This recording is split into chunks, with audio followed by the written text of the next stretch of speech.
Kemudian terkait masalah tabarruk dini, ada sebuah kaidah. Barang siapa yang melakukan tabarruk atas nama agama atau tabarruk dini sementara tidak didukung dalil, maka dia melakukan perbuatan bid'ah. Kita ulangi.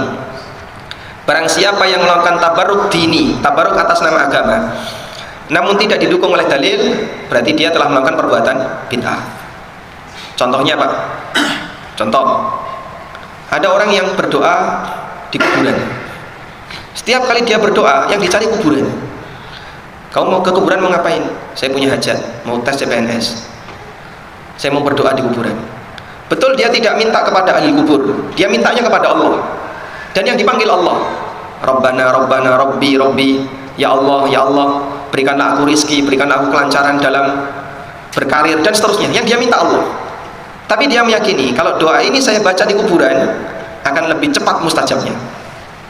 Sehingga dia ngalap berkah agar doanya mustajab di tempat yang diyakini itu sebagai tempat mustajab, padahal tidak ada dalil. Apa hukumnya? Dia telah melakukan perbuatan bid'ah. Baik, berdoa di kuburan itu ada 4 macamnya. Yang pertama, mendoakan jenazah sebagai bentuk amalan yang kita lakukan ketika ziarah kubur. Bagian ini yang disyariatkan, sebagaimana Nabi SAW mengajarkan kepada Aisyah radhiyallahu anha ketika ziarah kubur, bacalah assalamualaikum ya ahla diyari qaumin mu'minin wa inna insyaallah bikum lalahikun nas'alullah lana wa lakumul afiyah. Maka ini mendoakan kebaikan untuk penghuni kubur. Yang kedua, datang ke kuburan namun tujuannya untuk kepentingan pribadi, bukan mendoakan penghuni kubur. Sehingga dia datang dengan membawa hajat. Kalau dia nggak punya kepentingan pribadi, dia nggak datang ke kuburan. Mau tes CPNS, kuburan rame. Lagi musim UN, kuburan rame. Ketika ada orang punya masalah, dia datang ke kuburan terus berdoa. Yang dia minta Allah, tapi diiringi dengan keyakinan kalau saya lakukan di sini cepat mustajab. Ini perbuatan bid'ah. Waalaikumsalam warahmatullahi wabarakatuh. Orang tua saya, ayah saya sering ikut rombongan ziarah Wali Songo. Saya takut ayah saya terjebak dalam syirik. Kalau dilarang, ayah tidak mau. Bagaimana saya harus berdakwah kepada ayah saya? Teman-teman sekarang, teman-teman sekalian yang dimuliakan Allah Subhanahu wa taala, ziarah itu artinya kunjungan. Ziarah. Jadi saya menziarahi antum, berarti saya mengunjungi antum. Mau kemana Ustaz Adi? Mau ziarah. Mana? Ke Pak Lutfi. Pak Lutfi di mana? Di Lampung. Kan Pak Lutfi masih hidup.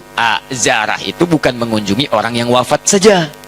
Ziarah itu bisa diartikan mengunjungi orang yang masih hidup. Bisa. Jadi ziarah artinya kunjungan. Kunjungan. Baik ya? Nah sekarang, bolehkah kita mengunjungi orang yang sudah wafat? Boleh. Apa yang dikunjunginya? Kuburnya. Makanya ada istilah ziarah kubur. Mengunjungi orang yang wafat dalam kuburnya.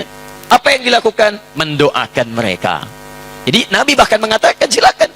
Lihat-lihat. Kuntu nahaitukum an ziyaratil kuburi fal'ana fazuruha. Itu dalilnya. Dulu saya pernah larang Anda untuk ziarah kubur. Dulu itu saat iman lemah. Ada kebiasaan di jahiliyah, kalau ada orang meninggal, itu mereka meratap-ratap. Ratap-ratap. Untuk menunjukkan bahwa orang ini orang baik. Diratap, ada yang rubuk-rubuk rambut, ada yang mukul-mukul begini. Bahkan nanti gini, saking populernya kesan itu dianggap orang baik, sampai ada jasa penyewaan orang nangis. Jasa nyewa orang nangis. Jadi kalau ada dikenal orang buruk misalnya, disewa nih, berapa orang? Rombongan, untuk nangis saja. Nangis, terus meratap-ratap. Ada itu, zaman jahiliyah. Jadi begitu ada kebiasaan seperti itu, jadilah kultur di masyarakat. Biasanya, budaya itu muncul karena biasa. Biasa itu dari kebiasaan. Kebiasaan begitu jadi tradisi nantinya. Maka ketika ada tradisi itu kuat di masyarakat, iman mulai lemah. Di awal-awal, iman masih lemah maksud saya. Karena masih lemah, belum ada penguatan tauhid yang kuat, muncul kebiasaan itu, maka dilarang oleh Nabi SAW untuk sementara waktu ziarah kubur. Larangan datang. Kenapa dilarang? Bukan gak boleh ziarah. Bukan gak boleh ziarah. Larangannya karena dikhawatirkan ketika ada yang meninggal, tradisi tadi lebih kuat daripada awal-awal keislaman, muncullah seperti itu. Sehingga maaf, iman yang seharusnya muncul, teman-teman sekalian, itu terhenti, terbatasi oleh nilai-nilai tradisi yang tadi.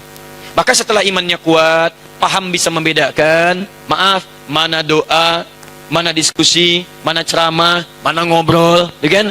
mana kemudian teman-teman sekalian bisa mendoakan dengan baik, mana yang bisa meningkatkan iman, mana yang bisa mengurangi iman. Dari situlah kemudian, ini yang paling menarik, muncullah sabda Nabi, kuntu nahaitukum an ziyaratil kuburi. Dulu saya larang kalian ziarah kubur karena dikhawatirkan kalian meratap, minta-minta pada yang tidak baik. Fal'ana fazuruha, sekarang ziarahi. Di ziarah kubur itu hukumnya boleh.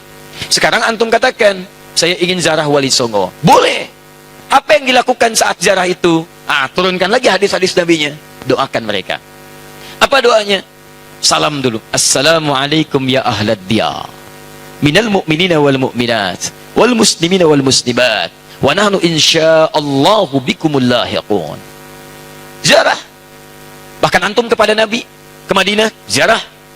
Begitu setelah selesai salat Raudhah, antum lewat Babu Salam, lewat itu kan ziarah. Assalamualaikum ya Rasulullah. Assalamualaikum ya Abu Bakrin. Assalamualaikum ya Umar radhiyallahu taala anhuma.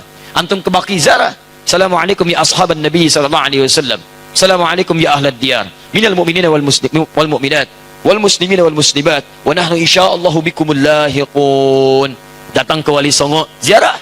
Apa darahnya? Sampaikan salam. Salamnya yang tadi. Setelah itu apa? Itu sunnah Nabi, berdoa. Allahumma ighfir lahum warhamhum wa afihim wa'fu anhum wa akrim nuzulahum wasi' madkhalahum wa naqqihim minal khataaya kama yunqqa thawbul abyadu minad danas. Doakan mereka. Ya Allah, alirkan pahala pada mereka. Ya Allah, berikan kemuliaan pada mereka yang telah membawa risalah dakwah ke Nusantara. Ya Allah, muliakan keluarganya. Ya Allah, berikan kekuatan ya Allah kepada keluarganya dalam keadaan yang terbaik. Selesai, itulah ziarah kubur. Lalu sampaikan, ya Allah, kami pun sadar kami kapan pun akan diwafatkan. Maka wafatkan kami ya Allah seperti Engkau wafatkan mereka dalam keadaan yang terbaik. Sudah.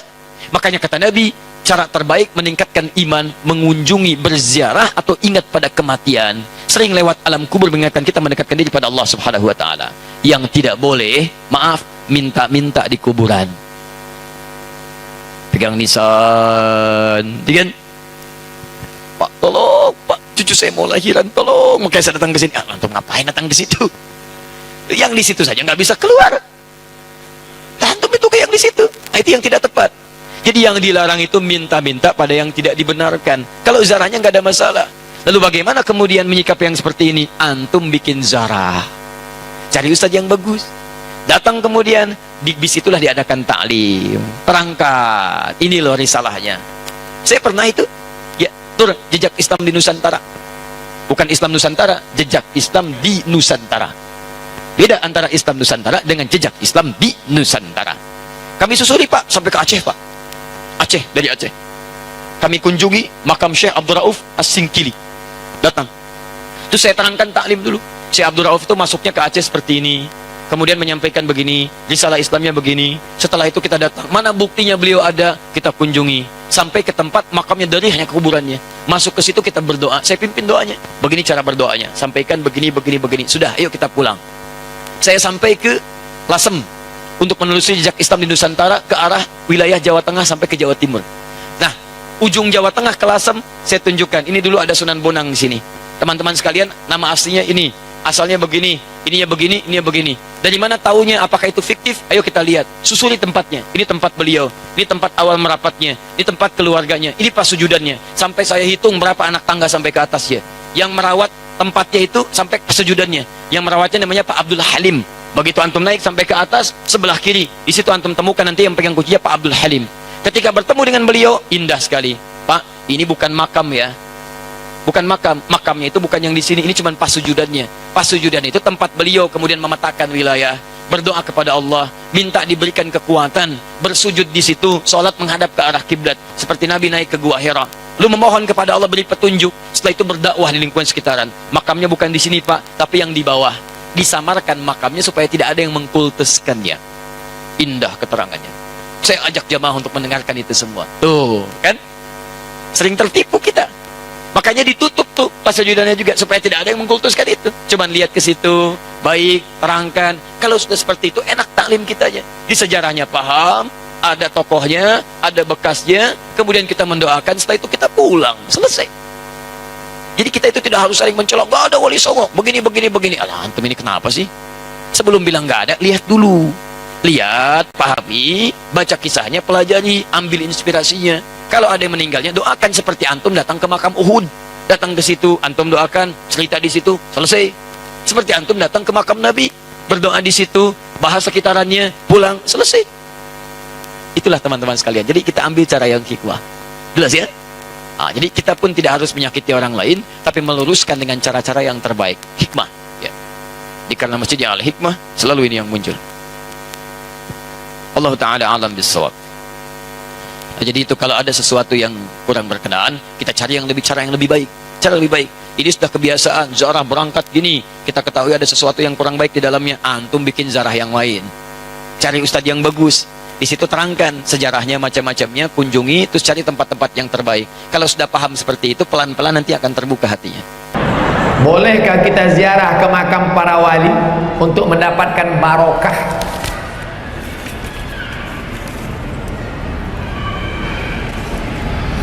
Ada barokah Nabi. Makanya Asma binti Abi Bakar mengambil kirbah bekas tempat air minum Nabi, disimpannya di rumah. Kalau anaknya demam, dia tuang air ke dalam, lalu air yang lalu lewat di bekas tempat minum Nabi diminum ke anak. Itu yang disebut dengan ngalap barokah. Ada barokah rambut Nabi. Ketika Khalid bin Walid kehilangan peci saya mana? Peci saya mana?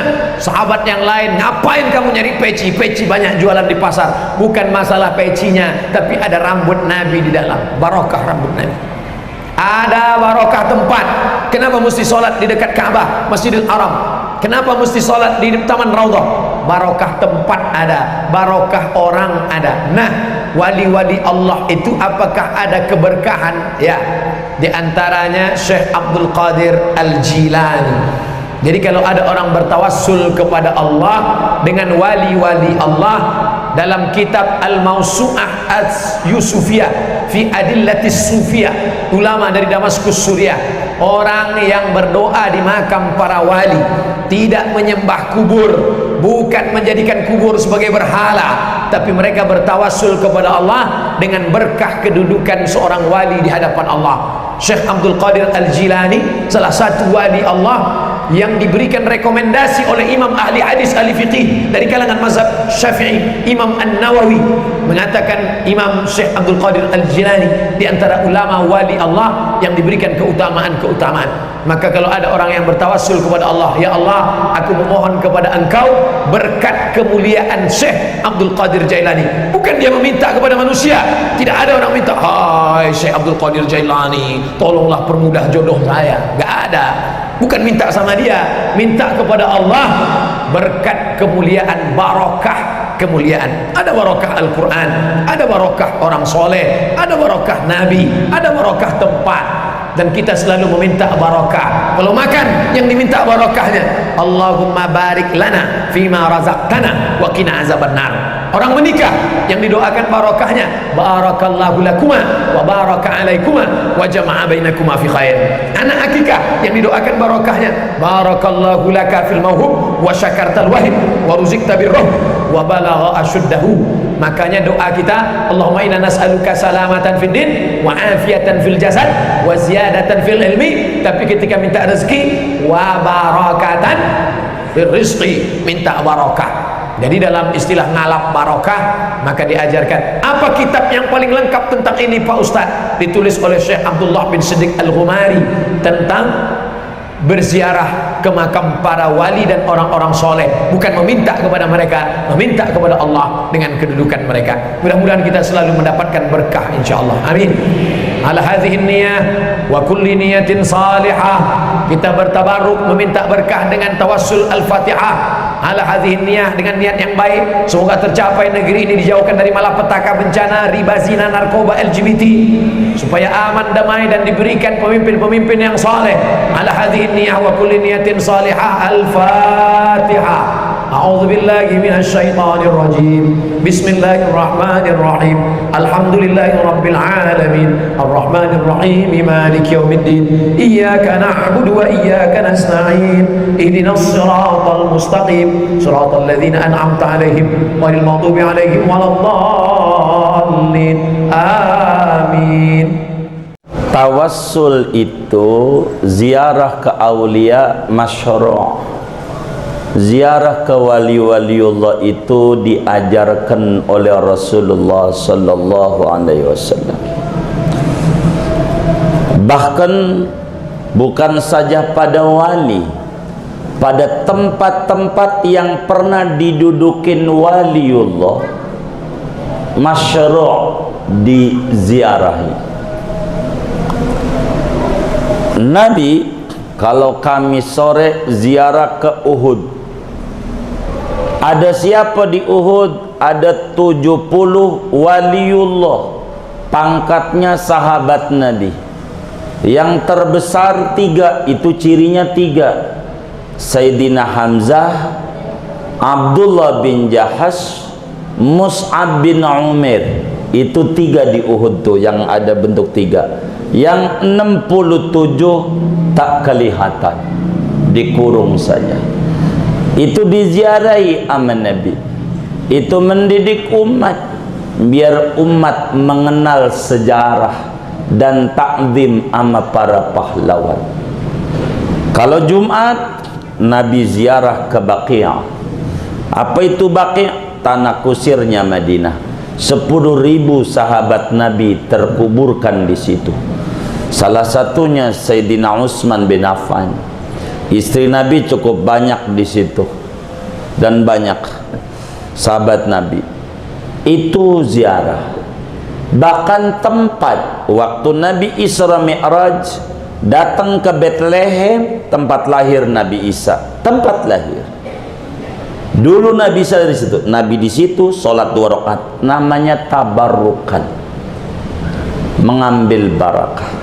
Datang ke Madian, sholat di mana Nabi Musa dulu duduk di bawah pohon itu waktu dikejar-kejar Fir'aun habis nonjok orang Kibti. Itu begitu, dan banyaklah. Nah, berbicara bacaan ziarah banyak.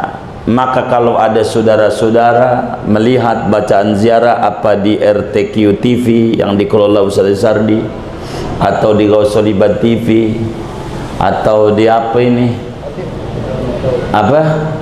Pencinta Tuan Guru, ini Semedo, atau di mana ada tuntunan ziarah, pengen ngamalin itu, monggo silakan saja. Tawassul itu sudah diajarkan sejak dahulu kala, hatta sebelum Rasulullah hadir di muka bumi sudah.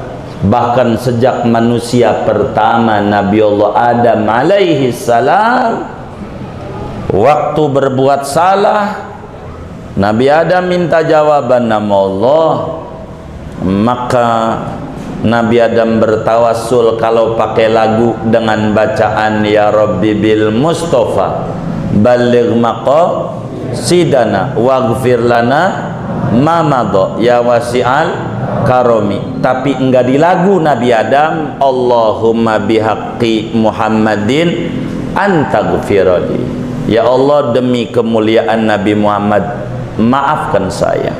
Sama dengan waghfir lana ma madha ya sekarang.